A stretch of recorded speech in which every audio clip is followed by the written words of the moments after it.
Hello， 大家好，我是你们的小文哥，欢迎来到本期视频。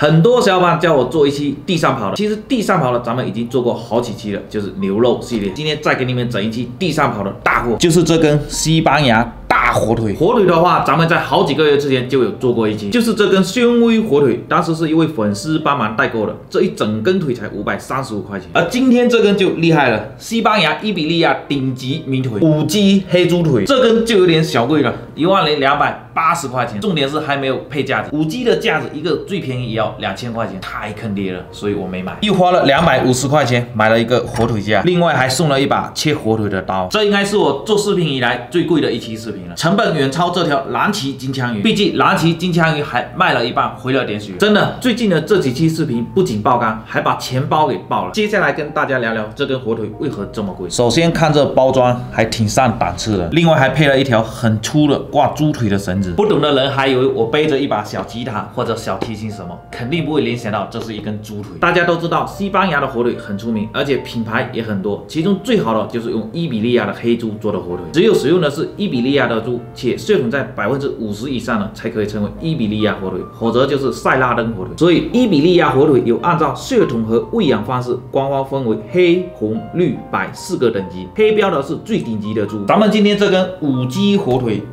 更正一下，正确的应该念5J， 但是我习惯了用中文的鸡来念啊。咱们今天这根5J 火腿用的就是黑标，而且是唯一的一家黑标火腿，所以这根火腿可以算得上是火腿中的爱马仕。我本来是想买前腿看能不能便宜点，然后商家说整根的只有后腿，前腿只有切好了，那这样我就没办法体验整个切的过程了，所以我就咬咬牙买了后腿。然后我又想给你们品测一下这个前腿肉跟后腿肉有什么区别，所以我又花了381买了70克切好的前腿肉，这么薄，就一张纸的厚度，肉就这么一丁点，381块钱，真的好贵啊！如果是切好的后腿肉，这样子70克437块钱，真的有点小贵啊！没想到前后腿的价格差距这么大。OK， 那我们先把这个火腿给打开来看一下哈。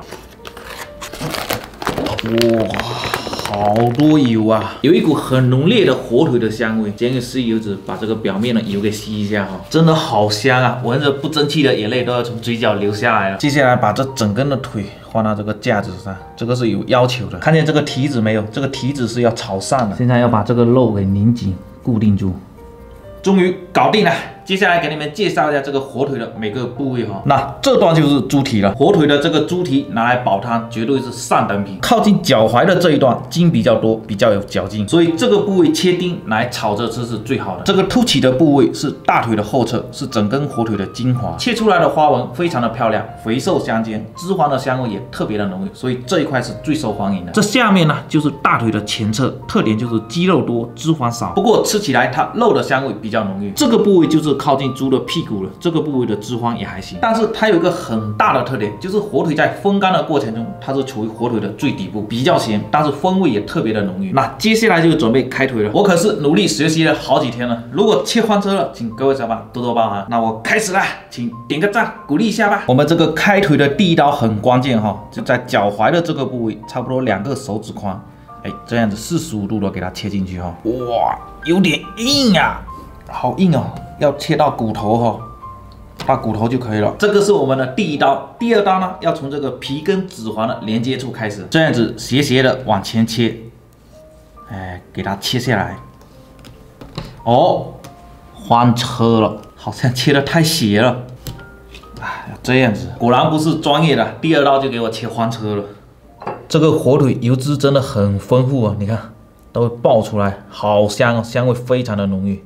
哎呀，不争气的眼泪都快要从嘴角流下来了。那第3刀呢，就从这个开始，把这块皮整个都给它切下来。这里又被我切翻车了。切的时候，这个手是要放在这个前面的，这一整块都不要，好几百块钱啊！我这一刀割的还不够，真的舍不得往下割啊！再来一刀吧。哇，好痛啊！又去了好几千块钱了。切这个火腿手感真的超级无敌好。接下来我们要在这个边上做一个记号，今天吃多少我们就修多少啊。这一块是我们最精华的部位，我们今天就吃这一块了。从这里给它做一条痕迹过来，把它的表面一层的皮跟这个黄色的油给它去掉就可以了。这个黄色的油还要再给它修掉一点。这边也得给它做个记号哈，这边比较硬。喂，这个要全部把它给剔下来。哇，这个部位好硬啊，这个部位应该是瘦肉。哇，真的是瘦肉啊！这个黄黄的地方可能还要再细一点。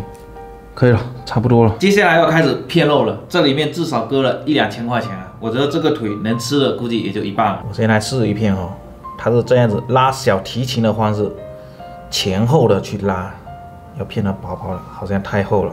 那这个是买的，它片好了。那这个是我片的，好像还是太厚了一点点。不行了，我实在忍不了了，我先尝一块哈。哇，真的好香哦！有一股淡淡的果香味，我觉得这个来配稀饭或者下酒真的超级无敌好啊！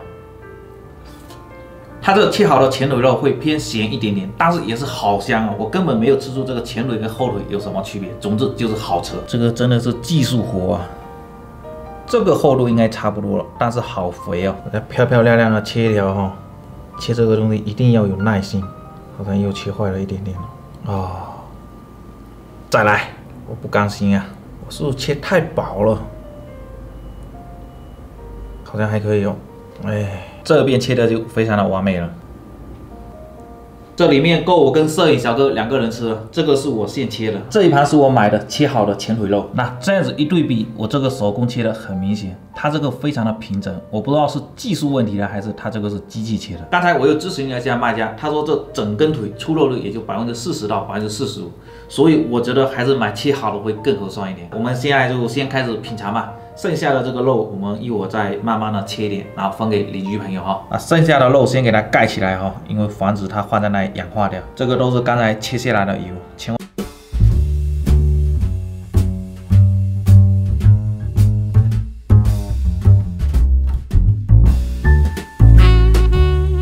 3种吃法，一个就夹这个哈密瓜吃啊，另外一个就夹这个面包吃。本来正常是要夹滑棍吃，但是我买不到滑棍，就直接用面包代替了。那第3种就是用这个火枪来喷一下，据说带点油喷一下，非常的香。可以了，我们先来一杯82年的清红酒压压惊哈。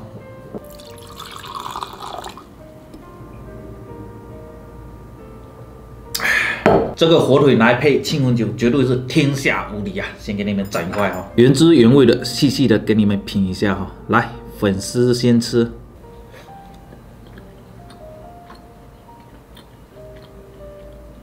哇，真的有一股坚果的香味。如果你是重口味的话，这个咸度也刚刚好，它不像国内的火腿死咸的那种，咬到最后有一股咸甜的，这个感觉贼妙。这个是我买的切好的前腿肉哈。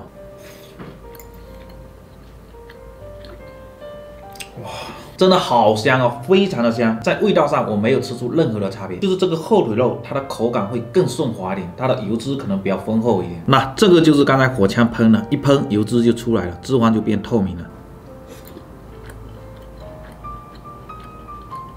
没吃出任何的差别，就一个字香。我觉得这个火腿吃的会上瘾，越嚼越香，它因为很有韧性，越嚼牙齿会越痒。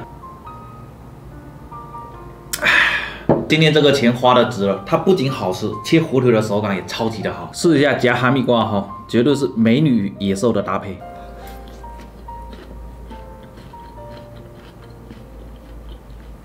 哇，这味道绝了！火腿厚重的咸香，搭配上哈密瓜的清甜，非常的解腻，而且味道的层次感特别的丰富。这个吃法谁发明的真的太优秀了。这个哈密瓜爽脆的口感跟火腿的嚼劲形成一个鲜明的对比，超赞！试一下搭配这个面包哈，好吃，但是不惊艳。我觉得它还是跟这个哈密瓜是最大的，因为它的面包跟这个火腿都是干的。这个哈密瓜的汁水真的太解腻了，摄影小哥都快看哭了。那剩下的这个跟我们的摄影小哥还有剪辑兄弟一起品尝哈。另外这个腿刚才没切的部分，把它给切成小片，然后分给邻居朋友。OK， 那我们下来做个总结。我觉得这个最大的亮点就是它有一股特殊的坚果的香味，接着就这个咸味做的非常的到位。国内的火腿这样吃就非常的咸，而且它越嚼越香，嚼到最后有一股淡淡的甜味，真的非常的惊艳。如果有机会的小伙伴，强烈建议可以试一下。那我们这期的视频就做到这里，记得3连走一波，我们下一期再见，拜。咱们今天这根5G 火腿更正一下，正确的应该念5J，不过我习惯了念5G。咱们今天这根5G 火腿，自己都录笑了，我去。